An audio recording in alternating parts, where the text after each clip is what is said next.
Buenas tardes a todos y a todas. Muchas gracias por aguantar hasta las 6 casi. Es para mí un honor estar con ustedes acompañándolos esta tarde. Primero porque hacía muchos años que no venía a Bogotá y he recibido esta ciudad de nuevo de una manera muy agradable, y venir a acompañar y cerrar este primer día del foro me parece supremamente estupendo. Le doy muchas gracias al Colfa, que ha confiado en el trabajo que hacemos en la Universidad Autónoma de Barcelona durante los últimos 12 años para intentar comunicar con ustedes este trabajo, y también porque me permitió librarme de una catástrofe ayer en Barcelona. Seguramente la vieron los que son seguidores del fútbol, y estoy muy feliz de no hacerlo. También gracias por aguantar. Tengo la responsabilidad de cerrar, y esto es terrible porque ya saben que el minuto de oro de los políticos cuando hacen el debate, pues pueden ganar lección o pueden perderla. Yo espero que hoy pueda intentar ganar esa lección y llevarles un mensaje desde el mundo educativo, que es donde he estado trabajando en los últimos 20 años. El reto de hablar de los ODS para mí en términos educativos es demasiado fácil, porque si pensamos bien, y seguramente que lo han oído siempre, el mundo educativo y la educación lo que hacen es impulsar cualquier tipo de desarrollo. Y por eso yo creo que cualquiera de los ODS que están puestos allí en las gráficas se puede impulsar a través de un proceso educativo. El problema que tenemos hoy en día en la educación, o no es un problema, sino a veces es una ventaja, a veces es un problema, es que ya ni las universidades, ni los colegios, ni los centros de formación profesional son los únicos monopolios detentores de la educación. Pasa exactamente igual con los medios de comunicación. Ya no son los únicos que pueden generar información, y ese desafío, movido sobre todo por el cambio de sociedad, pasamos de una sociedad industrial a una sociedad absolutamente informacional, obliga a que ese cambio de modelo de negocio, ese cambio de mercancía, pues sea absolutamente abierto y pueda cualquiera de ustedes manejar la información y difundirla, o crear un proceso educativo y difundirlo a través de diferentes plataformas. Lo que voy a hacer entonces es asociar ese paradigma comunicativo que ha cambiado con el mundo educativo y pensar cómo podemos enfrentar a 4 desafíos que para mí son supremamente importantes. Y al final, asociado al concepto de la alfabetización mediática e informacional, intentar proponer una alternativa para afrontar esos desafíos que por supuesto se pueden resolver a partir de la educación. He oído durante esta tarde muchas, y estoy muy contento de hacerlo, muchas experiencias de responsabilidad empresarial que me parecen estupendas y que han sido reconocidas. Solamente quisiera decir a todos ellos que se han sido premiados y al mismo Congreso del Pacto Global que no es suficiente, que todavía los caminos hacia los ODS necesitan indagar mucho más, y que el 1% de mejora laboral o que un porcentaje específico de trabajo no es suficiente. Esto se lo digo también a los movimientos sociales que estudio cuando utilizan Internet para conseguir incidencia social. No es suficiente con una marcha, no es suficiente con aguantar por una ley, etc. Tienen que seguir haciéndolo, porque nuestra responsabilidad es cambiar este mundo tan complejo en el que vivimos. Primer desafío, la homogeneización. Y esto seguro que lo estamos viviendo también con los indicadores que nos han propuesto para cumplir dentro del Objetivo de Desarrollo Sostenible. Y la intención no es no cumplir estos indicadores, porque estamos intentando homogeneizar ese desarrollo, sino intentar, como país y como continente, buscar la forma de hacerlo de una manera que sea nuestra. Porque lo que hemos visto con la educación es que hemos adoptado una serie de valores, una serie de indicadores y una serie de estrategias que nos obligan a adoptar cosas que van en contra de la misma educación. Un ejemplo muy claro: cuando nosotros académicos publicamos un artículo científico, para que sea reconocido lo leen 2 personas. Y con eso adquirimos a veces un reconocimiento dentro de la comunidad académica. Si yo publico un artículo en el periódico El Tiempo, en el periódico El Espectador, o hago esta conferencia donde estoy impactando a 200, a 300 personas, o si lo publico en el periódico llego a 3000, no vale nada. Entonces, esos criterios de homogeneidad no están respondiendo a las necesidades en las que estamos trabajando. Y dentro de este espacio me gustaría plantear un ejemplo absolutamente claro que seguramente todos ustedes conocen y que va ligado a la educación. ¿Les suena esta canción? ¿Alguna vez la han bailado? Desde Vietnam, pasando por Barcelona, hasta Colombia, seguramente que todos en algún momento hemos tenido, así no nos guste, que bailar esta canción. ¿Y por qué es tan importante Despacito como marco de homogeneización cultural? ¿Por qué es tan importante entenderlo en este espacio? Poníamos un ejemplo sobre cuánta gente hay en el mundo, y esta es la respuesta. 7.714 millones de personas. Y la pregunta es, ¿cuánto porcentaje de personas en el mundo creen ustedes que han oído Despacito? ¿40%? ¿50%? O volquémoslo también en un número de usuarios. Si lo ponemos, bien sabemos que Despacito es la canción más reproducida en YouTube en los últimos 2 años, desde que salió en enero del 2017. La pregunta es, este ejemplo, este tipo de valores, este tipo de escenografía ha sido reproducida 6.169 millones de veces. Y este número ha impactado, es verdad, muchos de nosotros no hemos visto el vídeo, o este vídeo, o hemos cantado el karaoke o otras cosas, pero este número corresponde al 80% de la población. Y esto es una homogeneización cultural que llega a través de las redes sociales y que llega a través de los sistemas de comunicación. Y es un desafío, por supuesto, para la educación, y hablaremos de ello un poco más adelante. Segundo ejemplo fundamental, estamos otra vez repitiendo todos los valores sociales homologables a todo lo que hacemos como ciudadanos. Seguramente que algunos de ustedes tienen Netflix en casa, o en sus móviles, en sus celulares. El hecho de que una serie como esta, de Black Mirror, esté quizás intentando llamar la atención sobre ellos lo llaman distopía, pero creo que lo vivimos cada uno de nosotros, ¿no? Cómo valoramos socialmente a las personas y cómo establecemos comportamientos a partir de un indicador de satisfacción medido en likes, medido en me gustas, medido también en número de seguidores y número también de amigos. Lo interesante aquí es que las empresas han evolucionado el concepto de amistad hacia seguidores. Y eso es algo que tenemos que pensar muy bien cuando pensamos en la educación, porque estamos homologando comportamientos en todo el mundo. Estamos homologando el mismo espacio, también cultural, pero sobre todo en cómo nos comportamos cotidianamente. ¿Qué pasa con este espacio de homogeneización? El acceso del que hablábamos quizás antes, lo que permite, incluso las técnicas que han encontrado y que, digo, de una parte es positiva, de otra es negativa, cómo se ha adentrado la posibilidad de acceder a Internet en todas las partes del mundo. Y esto genera 2 compromisos importantes ligados con el marco educativo. El primero es que somos capaces o podemos compartir cualquier tipo de información. Y eso nos genera una responsabilidad como ciudadanos en función del poder de comunicación que tenemos. Y la pregunta es si todos realmente somos capaces y tenemos la conciencia adecuada para saber lo que comunicamos, cuándo lo comunicamos y qué impacto puede tener en el mundo eso que comunicamos. Y allí también como educadores tenemos la responsabilidad de saber utilizar esa tecnología que tenemos en el bolsillo y que nos convierte en potenciales medios de comunicación, porque a los medios siempre se les exige una responsabilidad con todo el contenido que publican, pero los ciudadanos se quejan cada vez que alguien les hace una crítica por lo que publicaron en Instagram, en Twitter o en Facebook. Y el segundo espacio es un asunto que empieza a ser preocupante porque creemos que tenemos toda la libertad y que creemos que toda la publicidad que recibimos es absolutamente personal y es acorde a lo que estamos construyendo como ciudadanos.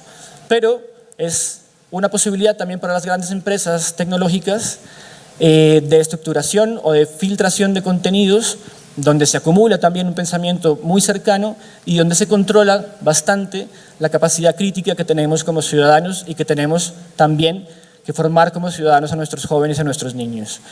Esa posibilidad del diálogo y esa posibilidad del debate construido con argumentos empieza a ser perdido cada vez que nos conectamos a un móvil y perdemos la concentración cuando nos llama la atención una pequeña luz que aparece en nuestros teléfonos. Es muy importante eso porque además estamos asistiendo a un control de contenidos y comportamientos homogenizados en todas las partes del mundo. Y esto no había pasado nunca. La oportunidad de llegar a todo ese contenido que llega despacito es una posibilidad que tenemos todos, pero por lo mismo tenemos que ser conscientes del potencial que tenemos en ello. Segundo desafío, los monopolios. Seguramente que han jugado ustedes el Monopoly, este es el Monopoly del social media, desactualizado, porque no está Instagram, tampoco está WhatsApp, ni estas redes nuevas que han surgido dentro del universo de Facebook. Pero lo interesante es cómo se construye el monopolio de información, porque es fundamental para la sociedad del siglo XXI y entender cómo podemos reconstruir esa relación que tenemos con estos monopolios. Seguramente que ustedes han estudiado más que yo el modelo de cómo Amazon sobrevive, es la única empresa digital que logra sobrevivir a esos desafíos que plantea la burbuja del .com a finales del año 90, y lo que hace es convertir una simple librería guiada por las recomendaciones de personas que estaban dedicadas a leer libros y a darle recomendaciones a los diferentes lectores, y lo que hace este ingeniero, que es Greg Linden, es categorizar esos libros para darle características similares a diferentes productos del mercado. Por eso hoy, cuando compramos un libro, en la siguiente sesión, cuando entramos a Amazon, nos aparecen los plátanos, nos aparecen los zapatos, nos aparecen los tenis, nos aparece un televisor, etc. Porque las caracterizaciones que hacen los usuarios sobre ese producto es lo que hace que se asocie a otros comentarios que hemos hecho en otros productos diferentes. Y estas asociaciones, este tipo de predicción, es lo que hace que Amazon sobreviva. Y por eso MySpace, Netscape o Terra o Yahoo dejaron de ser las principales empresas de comunicación y de tecnología en los años 90 para que otras como Facebook, Google y Amazon, que sobrevive, se mantengan en ello. Y lo mejor de todo es que todas estas empresas funcionan sin producir nada. Porque ni Alibaba tiene una fábrica de contenidos, ni Uber tiene coches o carros o autos, ni Facebook produce ningún tipo de contenido, ni Airbnb tiene ningún inmueble. Pero todos ellos se mueven a partir de lo que nosotros generamos para alimentar un sistema de información monopólico y estratégico, por supuesto. Tres ideas que no son futuristas. En el año 2000, cuando se plantearon, eran futuristas, pero ahora ya no lo son.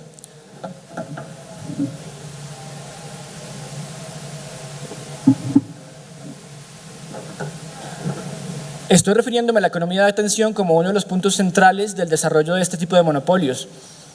Y también serviría de mucha fuerza identificar en la educación cómo los niños y los jóvenes prestamos educación a determinadas cosas. Porque no sé si han tenido la oportunidad de dar clase, pero últimamente no es que me moleste competir con la tecnología móvil en las aulas, pero que presten atención y que haya un tipo de atención sobre lo que estamos hablando en las clases es bastante difícil. Y la atención definida es como ese tipo de concentración que tenemos sobre algún elemento particular que llama nuestra atención y a través del cual tomamos una decisión para actuar o no actuar. El problema es que cuando ellos lo plantearon en el 2000, siempre era consciente ese tipo de acción o ese tipo de reflexión que hacíamos sobre ese llamado de atención. Hoy en día no es tan consciente y seguramente ustedes muchas veces de forma inconsciente sacan el teléfono para mirar si tienen alguna notificación. No sé si les pasa, a mí me pasa todo el tiempo. Primera idea, el proveedor de información quiere saber quién presta atención a los mensajes. Y esto antes era muy difícil saberlo, porque no teníamos la tecnología suficiente. Ese es el punto 2. Alguien ha puesto la tecnología suficiente para poder saber qué hacemos cada vez que abrimos internet y que interactuamos con los diferentes mensajes. Antes de ello, antes de que existiera la tecnología, creada sobre todo por Amazon, no podíamos saber qué pasaba con esos mensajes y no podíamos saber quién prestaba atención a lo que publicábamos en diferentes espacios de comercialización de bienes. Hoy en día la tecnología, el algoritmo y las capacidades de las máquinas tienen esa capacidad de hacerlo. Y veremos más adelante cómo hacen ellos mismos, tanto Facebook como Amazon, como las diferentes plataformas tecnológicas, para decirnos, aceptan este contrato, y seguramente que si ustedes lo leyeran no lo hubieran aceptado, porque no darían eso a sus hijos, pero que lo hemos hecho sin darnos cuenta. Entonces se resuelven esos problemas de atención que había antes y la concentración o el marco para medirla es absolutamente factible hoy en día a partir de los resultados o de las huellas digitales que vamos dejando en todos los espacios de nuestras navegaciones, en los teléfonos móviles y en el uso de Internet. Esto además tiene un problema muy importante y es que todo el tiempo que interactuamos hacemos una retroalimentación del mismo sistema. Y ese mismo sistema de predicción es cada vez más y más y más eficiente. Y lo que hace es generar nuevos espacios de concentración de información sobre lo que nosotros en principio le estamos dando a ellos a coste cero. Esa distracción distracción porque al final cuando estamos en cualquier ambiente como este, generamos una distracción cuando sacamos el celular, que genera además una atención distante sobre el momento, genera más datos para ajustar ese algoritmo y para tener una mayor posibilidad de establecimiento de controles sobre lo que hacemos. Porque al final lo que pasa es que esa concentración de horas está dentro del mismo ecosistema digital y yo puedo cruzar datos de una empresa con otra y calcular diferentes espacios o diferentes decisiones a futuro relacionadas con su comportamiento y con la información que está allí puesta. Segundo, la prominencia. Estos son los elementos del monopolio. Primero, la concentración en un mismo ecosistema. Lo segundo, las élites recaudadoras, es decir, son prominentes en el mercado. Tienen toda la posibilidad de ser cada vez más expansivas en ello y de generar más procesos de acumulación de datos e información. Y si hablamos de que en la economía actual la mercancía fundamental es la información, pues estamos hablando de conglomerados de información mucho más potentes que cualquier empresa industrial antes del cambio de la época industrial a la época informacional. Es eso lo que pasa, una concentración de la información en un sistema de economía capitalista que en principio aboga porque no existan los monopolios y porque la información sea perfecta y esté disponible para todos los agentes. Pero cuando hay un agente que tiene toda la información de nosotros, se convierte en un atentado contra esa misma libertad que promueve todo el sistema de Internet y todo el sistema de producción de contenidos. Y esta percepción crítica sobre la tecnología es un desafío para el sistema educativo, porque la mayoría de usuarios no somos conscientes de ello y nos cuesta entender qué es lo que pasa detrás de la interfaz. ¿Recuerdan ustedes cuando abríamos el capó de nuestro carro y sabíamos lo que pasaba ahí dentro? Ahora seguramente que lo abren y no tenemos ni idea de lo que pasa ahí dentro, porque es un sistema sellado, absolutamente guiado por la tecnología y está marcando una distancia entre el usuario y la persona que quiere saber qué es lo que pasa allí. Más cosas, ellos controlan el marco regulador, veremos dos ejemplos a continuación, y cuanta más atención reciben, pues más fácil es atraer más atención. Esto es como una bola de nieve, cada vez se hace mucho más grande, y finalmente eso refuerza el poder de agencia de ellos. No es verdad que tengamos el mismo poder de agencia en un sistema como las redes sociales. Creemos que lo tenemos y ese es el poder que le damos a partir como de un efecto placebo. Creemos que realmente tenemos ese poder porque así nos lo han vendido, pero no lo es, porque no tenemos la capacidad de agencia que tiene, por ejemplo, Gerard Piqué cuando hace un tweet y es trending topic, pase lo que pase. Seguramente ayer publicó algo porque debería estar un poco triste. Posición monopólica. El señor Zuckerberg va al Parlamento Europeo y pasa olímpicamente de todas las preguntas, igual que en Estados Unidos.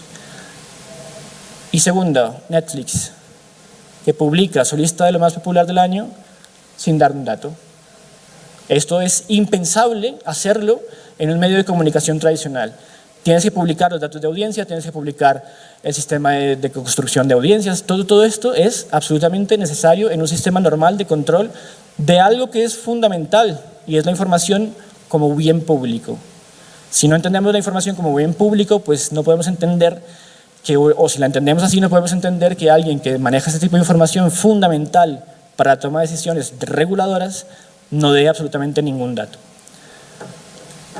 Desafío número 3, la tecnología responsable, y voy a hablar de 5 conductas que son justamente lo contrario, irresponsables.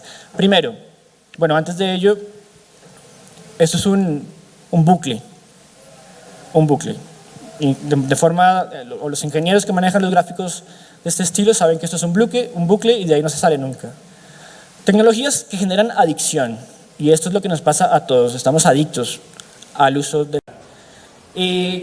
habíamos construido en la década de los 90 con todo el desafío, más que el desafío, toda la oleada de democratización, una idea sobre la libertad construida a partir del sistema democrático y a partir del sistema, digamos, de mercado que nos permitía tener una idea o tener una ilusión sobre que somos libres, y esa libertad se construía a partir de mejores condiciones de vida.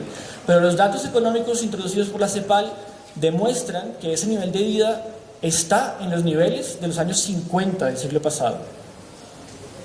O sea, todo ese camino que hemos hecho no ha servido realmente para lo que nos prometieron.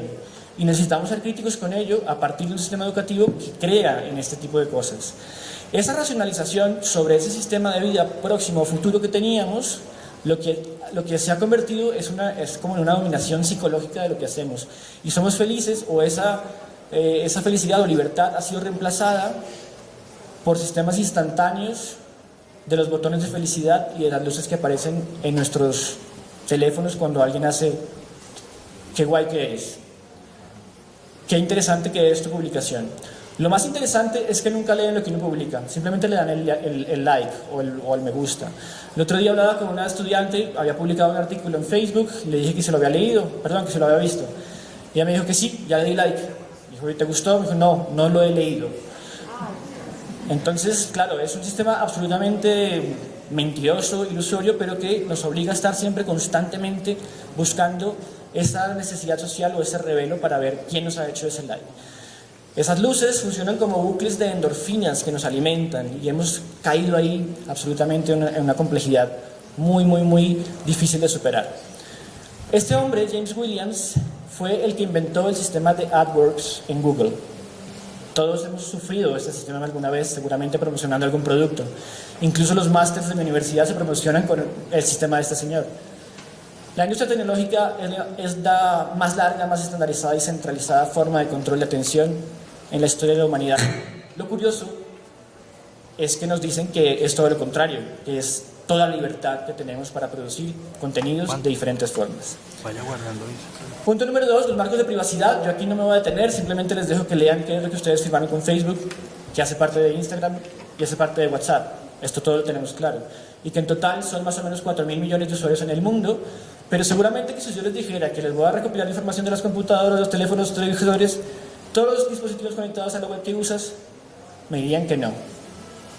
Seguramente me dirían que no me dejarían instalar ningún aparato en sus casas que controlara a sus niños, lo que hacen en todas partes, no me dejarían, tampoco me darían las fotos de sus niños para que las publicara en el medio de comunicación, pero nosotros lo hacemos.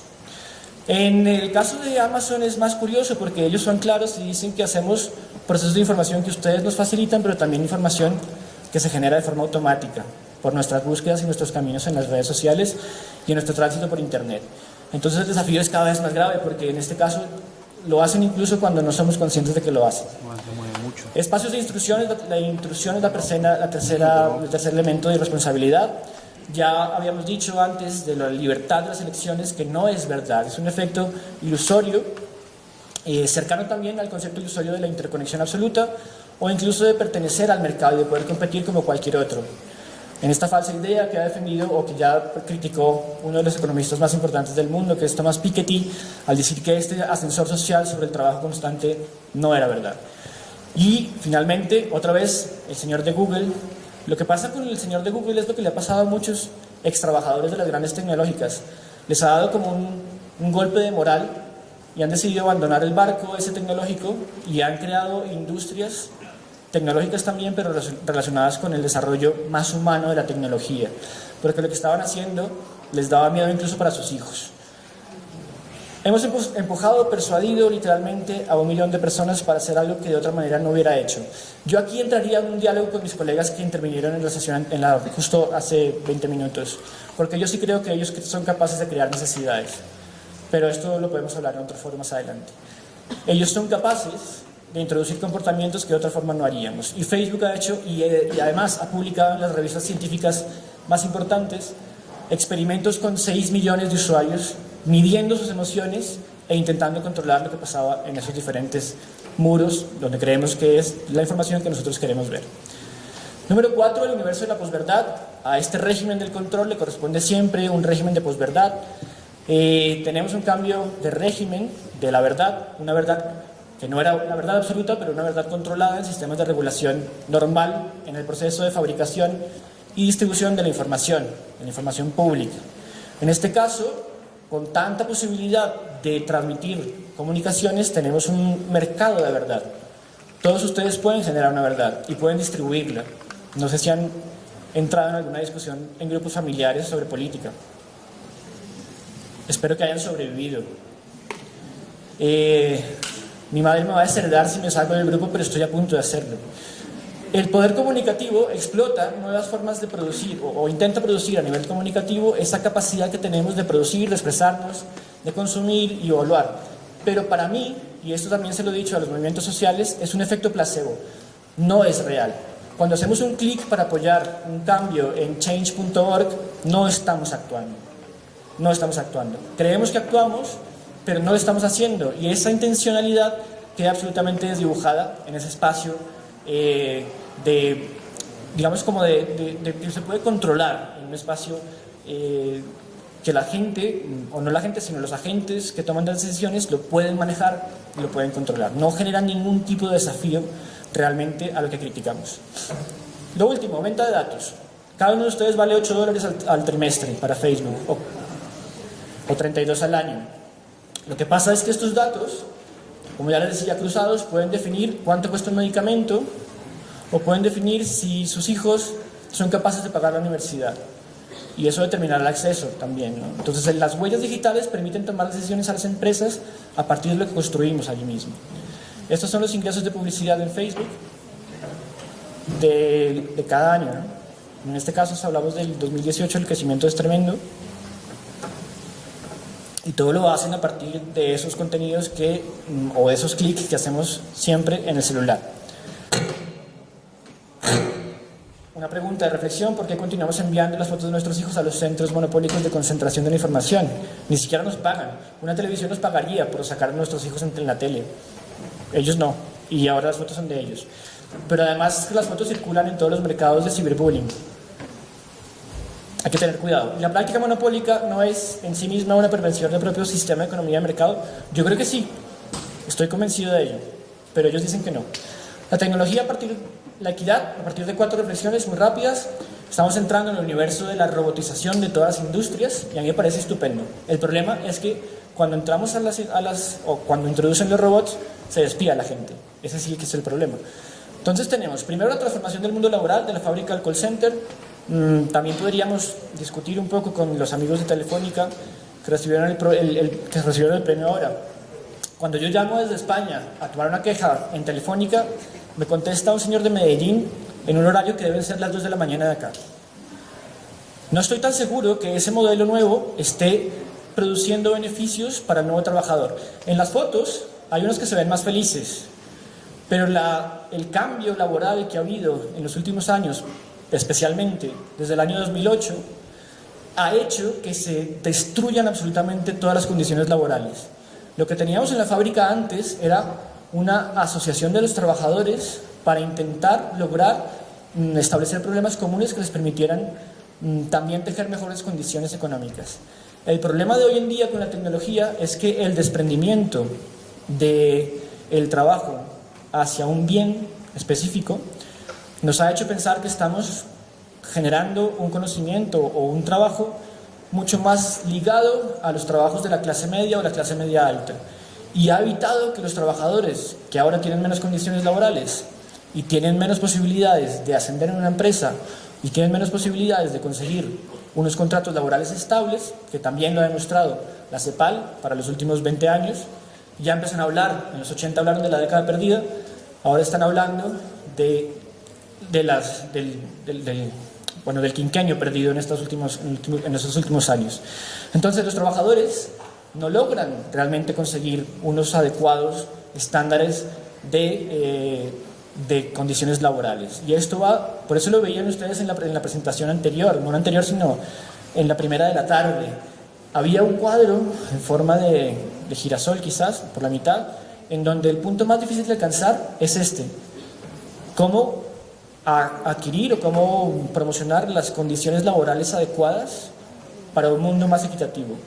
Este es el punto más difícil y se ha visto en la destrucción de empleos, no solamente en Colombia, sino en todo el mundo. Y esto en España fue absolutamente desastroso entre el 2008 y ahora. Lo segundo, el factor trabajo y robotización. La digitalización reduce la oferta de empleo para labores sistemáticas o repetitivas. A mí me parece estupendo que los robots escriban las crónicas deportivas, que son aburridísimas además, y más en España, porque hay demasiadas cosas que hablan de fútbol y creo que esto lo puede hacer sin problema. Pero ¿por qué no aprovechar a esos trabajadores que quedan libres para generar valor de mercado en el periodismo, que está tan mal hoy en día, ¿no? Y aquí hay una pregunta importante. En el mundo de la banca en España, entre 2008 y 2017, que fue justo el periodo de la crisis más fuerte, la banca obtuvo unos beneficios de 80.000 millones de euros. No son Facebook, pero obtuvieron casi cada año unos 10.000, 15.000 millones de euros de beneficio. Y en ese mismo periodo, despidieron el 40% de las personas trabajadoras en ese sector. Yo no lo entiendo. Si eso es desarrollo adecuado a la tecnología, vamos por mal camino. Tercero, fiscalidad tecnológica. ¿Cómo podemos regular esa venta de paquetes de datos generados por el usuario para poder llegar a captar un poco de esos 20.000 millones de dólares que genera Facebook anualmente? ¿Deben los robots también pagar por impuestos para refinanciar los servicios básicos? Y finalmente, ¿cuáles son los marcos de regulación de esas empresas en materia de tributación? ¿Cómo deberían tributar? Porque están en paraísos fiscales, cuando se les llama la atención pagan las multas, como Cristiano Ronaldo, paga una multa millonaria que es solamente una foto que se tomó en una revista publicitaria, con eso lo pagan, realmente no son costos para ellos. ¿Y bajo qué normativas operan? No lo sabemos. Cuarto, recuperar el estado de bienestar social. Y no hablo de un estado que brinde todas las condiciones necesarias para sobrevivir, sino simplemente que sea social y que sea un poco más equitativo. Reconstrucción de ese pacto social a partir de lo tecnológico, que ya vimos que hay miles de posibilidades, porque si no, nos hubieran dado los premios ahora. Hay miles de posibilidades de desarrollo a partir de la innovación social, que creo que es la clave, más que la responsabilidad social, creo que es la innovación social a partir de ello. Segundo, el gobierno y el control de los algoritmos. Ya lo decía, la educación no para estar detrás de la pantalla, no para estar delante de la pantalla, sino para estar detrás de la pantalla y saber qué pasa allí dentro. Por eso la propuesta también es crear, o a nivel colombiano y a nivel latinoamericano, lo que tenemos que apostar es por generar innovación, no por copiar o por traerla, sino por intentar hacer una inversión educativa sobre patentes, que es otro de los rezagos absolutos que tenemos como continente. También lo señalaba la CEPAL en ese momento. La diferencia entre nuestro continente y un continente como Asia o un continente como los intermedios es casi de 200% en la producción de patentes. Pero eso se traduce en que no invertimos lo suficiente, porque en los tiempos de crisis en Alemania invertían casi el 6% del Producto Interno Bruto en educación. En Colombia está en el 1%. Con estos niveles no podemos seguir adelante, no podemos nunca ni siquiera llegar a empatar los niveles que tienen hoy otros países más desarrollados. Accesibilidad y reducción de brechas digitales y cognitivas, pasaré en la parte de alternativas a ello. Y reconstrucción del marco crítico cultural. Pongamos vetos y pongamos críticas a ese modelo de Despacito, a ese modelo de reggaetonización absoluta de todo el sistema cultural que estamos viviendo. No estoy en contra del reggaetón, solo no me gusta, pero es que no puede ser que todos oigamos lo mismo todo el tiempo y que todos nos liguemos a ese sistema, evitando construir el marco más plural que prometía Internet. Y finalmente la sostenibilidad y la equidad, guiado también por la tecnología, que lo puede hacer sin ningún problema. Finalmente, la alternativa, entender la alfabetización mediática y el uso inteligente de la tecnología. Y aquí la clave es no copiar modelos que han sido fracasados en otras partes del mundo y que copiamos de una forma casi que automática. Un ejemplo muy concreto es cuando en alguna parte de Colombia se intentó instaurar el modelo de computadores, un computador por un estudiante. Este modelo había fracasado estrepitosamente en toda Europa, 10 años antes de que viniera, y aún así lo implementamos. Claro, es que esto no puede ser posible.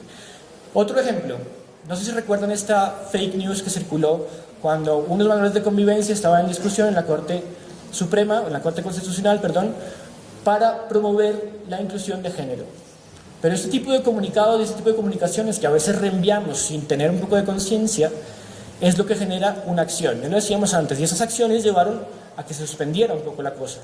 Entonces, la tecnología mal usada también es supremamente peligrosa para el desarrollo. Y finalmente, no necesitamos llenar de pantallas si queremos educar adecuadamente, porque lo que hacen los hijos de los dueños de Silicon Valley es quitarles todas las pantallas a sus hijos. Raro, ¿no? Bueno, por algo será. Si ellos se lo quitan, será por algo. Decía el creador del botón me gusta que tuvo tanto éxito que se salió de Facebook porque estaba generando todo lo que no quería que se hubiera generado con ese botón. Entonces, este camino, que ya se sabe que no funciona, ¿por qué tenemos que intentar hacerlo? Podemos hacer cosas muy buenas y de hecho lo hace sin la tecnología que significa una pantalla. Hay otros elementos mucho más importantes. ¿Qué es entonces la alfabetización mediática? Es una competencia. Y siempre hablamos de educación en competencias, todos nosotros nos hemos formado en competencias, pero realmente nunca hemos definido qué es una competencia. Y yo creo que es esto, es una habilidad o capacidad relacionada con el saber hacer, saber acción, o sea, de hacer alguna acción, pero lo segundo es lo más importante, que requiere un proceso de reflexión. Y normalmente, cuando somos competentes en algo, hacemos siempre una reflexión sobre lo que hacemos, siempre. Son adquiribles a través de procesos de aprendizaje y hoy en día es fundamental, la segunda parte de ese cuadro, que son actualizables, porque todo el tiempo estamos recibiendo más y más necesidades y tenemos que formarnos para ser más competentes y que se resuelven situaciones problemáticas en un contexto específico. A mí me encanta el transporte público y volver a Bogotá ha sido reencontrarme con Transmilenio. Pero lo bueno es que Transmilenio me ha permitido moverme me ha hecho competente para cualquier sistema público del mundo. Sin ninguna duda, sin ninguna duda. Incluso en Egipto, que ya digo que entrar es difícil. Resuelven situaciones problemáticas en contextos específicos, pero también generan respuestas individuales o diversas dependiendo de ese mismo contexto. En ese sentido, la alfabetización mediática es una habilidad o una capacidad que nos permite acceder, y aquí es donde la mayoría de personas se quedan. La alfabetización mediática no es solamente brindar acceso a la gente. Que las personas en África tengan un celular para que puedan acceder está bien si viene acompañado de todo lo demás, pero no solamente para monitorizar sus datos y obtener más información sobre cómo vender productos necesarios para ellos. Analizar, evaluar y comunicar, porque cuando comunicamos, como ya decía, algo que le pueda hacer daño a mi compañero del colegio, pues no debe ser tan adecuado para nuestro compañero de colegio. Imágenes, sonidos y mensajes y la mezcla de todo ello en los diferentes espacios de medios de comunicación que tenemos disponibles, que cada vez son más. Finalmente, este es el marco de alfabetización mediática asociado a las competencias que podemos manejar dentro de ello, y este es el camino que debería recorrer la escuela. Hay un currículum de la UNESCO que desarrolla sobre todo la última parte, alfabetización mediática e informacional. Define el acceso, por supuesto, como marco principal de trabajo, pero a partir de ahí genera unas competencias de evaluación de contenidos y unas competencias de creación. El que está en la mitad es el que desarrolló la Unión Europea, alfabetización mediática, que habla del uso de lectura crítica y de comunicación. Y el que está más arriba es el que desarrolló el Ministerio Español, la competencia digital. Pero no podemos caernos o centrarnos únicamente en ser competentes digitalmente, en saber utilizar un teléfono celular. No, la idea es poder utilizarlo para algo, para comunicar y para crear contenido de una forma, como el mismo sentido de la comunicación lo dice, de una forma que permita transformar o con un sentido ese espacio de sociedad en el que vivimos.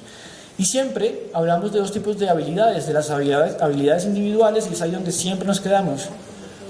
Pero no hablamos de las habilidades sociales, porque en el marco de este concepto de alfabetización mediática siempre tenemos que mirar más allá, y el espacio de compartir y de crear siempre se tiene en cuenta. Ahora bien, este marco de competencias o este currículum puede ser transversal a una gran cantidad de asignaturas que tenemos en la escuela y en la universidad, y que se reconozca ese sentido de cómo creamos comunicación en la escuela y en la universidad, pues es importante. Lo que pasa es que los profesores no están preparados, y allí hay también una inversión importante que hacer para que los profesores puedan promocionar ese tipo de competencias en sus estudiantes. Un ejemplo absoluto del uso inteligente de la tecnología, y con esto ya termino, es en el análisis de los movimientos sociales que también he hecho, encontré esta frase del subcomandante Marcos del Ejército Zapatista de Liberación Nacional en Chiapas. En el 2011, la mayoría de las ciudades de Europa estaban viviendo tremendas revoluciones, entre comillas, en las plazas, ¿no? Porque lo único que hacían era estar en la plaza sin proponer nada a cambio.